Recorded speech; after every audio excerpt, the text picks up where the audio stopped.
Welcome to पोंगी TV. सोनी चिड़िया एक सुंदर से घर में अपने बेटे के साथ में रहती थी। वो लोग बहुत अमीर थे, लेकिन साथ ही वो लोग बहुत बदमाश भी थे। सोनी चिड़िया की तारीफ पूरा जंगल करता था, क्योंकि उसके पास बहुत पैसा था। सोनी चिड़िया का बेटा कालू कौवा भी बड़ा हो गया था। वो अपने बेटे के लिए रिश्ता ढूंढ रही थी।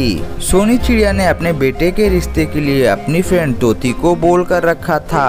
एक दिन तोती सोनी चिड़िया के घर में पहुंच जाती है। फिर तोती अपनी सहेली सोनी चिड़िया से कहती है, सोनी बहन, मैंने कालू बेटा के लिए एक अच्छी सी लड़की देखी है, लेकिन वो लोग बहुत गरीब हैं और साथ ही वो लोग दहेज में कुछ नहीं दे पाएंगे। अरे तोती, ये कैसी बात कर रही हो? हमारे पास तो बहुत पैसा है, हम लोगों को दहेज की जरूरत नहीं है। बस मुझे संस्कारी और मेरे घर संभालने वाली एक अच्छी सी बहू चाहिए। हाँ सोनी बहन, वो लड़की बहुत अच्छी है और हमेशा आप लोगों को खुशी रखेगी। सोनी बहन, चलिए हम लोग लड़की को देख कर आते हैं। उसके बाद वो दोनों चंपा कौवी के घर में पहुंच जाती है। चंपा कौवी की बहुत सुंदर सी बेटी होती है, जिसका नाम होता है टुनटुनी। जब सोनी चिड़िया टुनटुनी को देखती है तो पहली ही नजर में उसे पसंद आ जाती है और उसे घर की लक्ष्मी बनाने के लिए रेडी हो जाती है। फिर सोनी चिड़िया चंपा कौवी से कहती है, चंपा बहन, आपकी बेटी बहुत ज्यादा सुंदर है, मैं राजी हूँ अपने बेटे की शादी करवाने के लिए।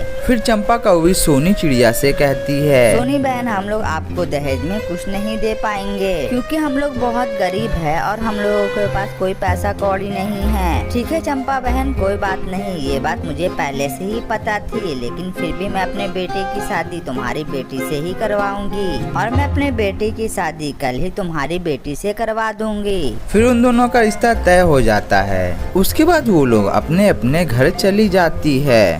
दूसरे ही दिन कालू कौवा और टुनटुनी की शादी धूमधाम से करा दी जाती है। शादी हो जाने के बाद सोनी चिड़िया चंपा कौवी से कहती है, चंपा बहन, अब मैं अपने बहू को लेकर अपने घर में जा रही हूँ।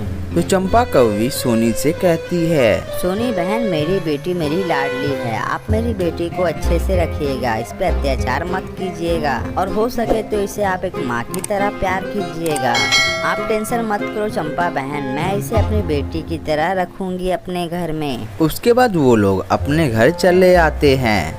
देखते ही देखते कुछ दिन गुजर जाती है। फिर एक दिन सोनी चिड़िया अपनी बहू से कहती है, जाओ मेरे लिए किचन से चाय लेकर आओ। ठीक है माँ जी, मैं अभी आपके लिए चाय बना कर लेकर आती हूँ। फिर टुनटुनी किचन में चाय लेने के लिए चली जाती है। उसके थोड़ी देर बाद ही टुनटुनी चाय लेकर अपनी सास के पास आ जाती है। ये लीजिए माँ जी, मैं आपके लिए चाय बना कर लेकर आई हूँ। फिर सोनी चिड़िया अपनी बहू के हाथ की चाय पीने लगती है, लेकिन चाय अच्छा नहीं बना होता है। सोनी चिड़िया बहुत ज्यादा गुस्सा हो जाती है। ये तूने कैसा चाय बनाया है बदतमीज, इसमें तो चीनी ही नहीं डाली हुई है। तुम्हारी माँ ने यही तुम्हें बनाना सिखाया है घटिया चाय। हम लोगों ने कोई दहेज भी नहीं लिया है और बदले में ऐसी बहू मिली है। मम्मी जी, मैंने चाय में सब कुछ डाला था, मुझे लगता है मुझसे गलती हो गई, मुझे माफ कर दो। तुम मुझसे जवान लड़ा रही हो बदतमीज, तुम्हारी माँ ने तरीका नहीं बताया है कि अपने सास से कैसे बात करते हैं। सॉरी माँ जी, मुझे माफ कर दीजिए। ऐसे करते करते कुछ दिन निकल जाते हैं। एक दिन तोती सोनी चिड़िया के घर में आती है। अरे तोती बहन, तुम कैसी हो? बड़े दिन बाद मेरे घर आई हो। सोनी बहन, मैं ठीक हूँ, मैं यहाँ पर तुम्हारे बहू से मिलने के लिए आई हूँ। ठीक है तोती, तू रुक, मैं अपने बहू को बुलाती हूँ।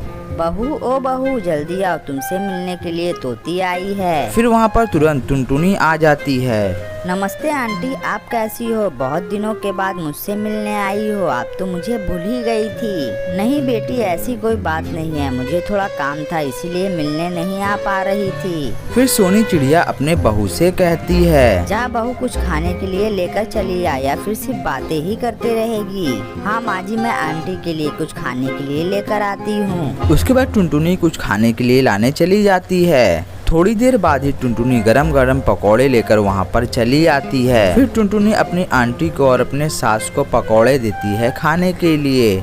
जब उसकी सास पकौड़े खाती है तो वो पकौड़े को फेंक देती है और जोर जोर से चिल्लाने लगती है, बहू ये तुमने कैसे पकोड़े बनाए हैं? इसमें कितना ज्यादा मिर्च है, खाया ही नहीं जा रहा है। मैं तो अपने बेटे की शादी कराकर तुमसे फंस गई हूँ। फिर टुनटुनी जोर जोर से रोने लगती है। लेकिन जब तोती पकौड़े खाती है तो उसमें जरा भी मिर्च नहीं होता है। वो समझ जाती है कि सोनी चिड़िया अपनी बहू के साथ हमेशा अत्याचार करती है। फिर तोती गुस्से में सोनी चिड़िया से कहती है, सोनी बहन, आपको शर्म नहीं आता है अपनी बहू के साथ ऐसा व्यवहार करने में? पकौड़ों में थोड़ा भी मिर्च नहीं है, फिर भी आपने अपनी बहू को इतना कुछ सुना दिया। फिर टुनटुनी अपनी आंटी से कहती है, आंटी जी, मेरी सास हमेशा ऐसा ही करती है और ताना देती है कि तुम दहेज लेकर नहीं आई हो, और मुझे बिना गलतियों के मारती है और मुझ पर चिल्लाती है। ये सब बात सुनने के बाद तोती को बहुत ज्यादा गुस्सा आता है। फिर तोती सोनी चिड़िया से कहती है, छी सोनी बहन, मैंने कभी नहीं सोचा था कि आप ऐसी हरकत करोगी। मैंने तो पहले ही बता दिया था कि ये बहुत गरीब घर की लड़की है, आपको दहेज में कुछ नहीं दे पाएगी। तब तो आप बहुत अच्छी बन रही थी मेरे सामने और ये बोल रही थी कि मुझे दहेज की जरूरत नहीं है, और अभी आप अपने बहू पर अत्याचार कर रही हो। आपको शर्म नहीं आ रहा है? तोती की ये सब बातें सुनने के बाद सोनी चिड़िया को बहुत बुरा लगता है और सोनी चिड़िया को अपनी गलती का भी एहसास हो जाता है कि उसने गलत किया है। फिर सोनी चिड़िया अपनी बहू से माफी मांगती है। बहू, मुझे माफ कर दो, मुझसे बहुत बड़ी गलती हो गई। मुझे ऐसा व्यवहार तुम्हारे साथ नहीं करना चाहिए था। अब मैं तुम्हें अपनी बेटी की तरह रखूंगी और तुम पर कभी भी अत्याचार नहीं करूंगी। ठीक है माँ जी, कोई बात नहीं। उसके बाद वो लोग अपना जीवन खुशी खुशी जीने लगते हैं। और ये सुंदर सी कहानी यहीं पर समाप्त हो जाती है। और ये कहानी से हमें ये सीख मिलती है कि हमें किसी पर भी अत्याचार नहीं करना चाहिए।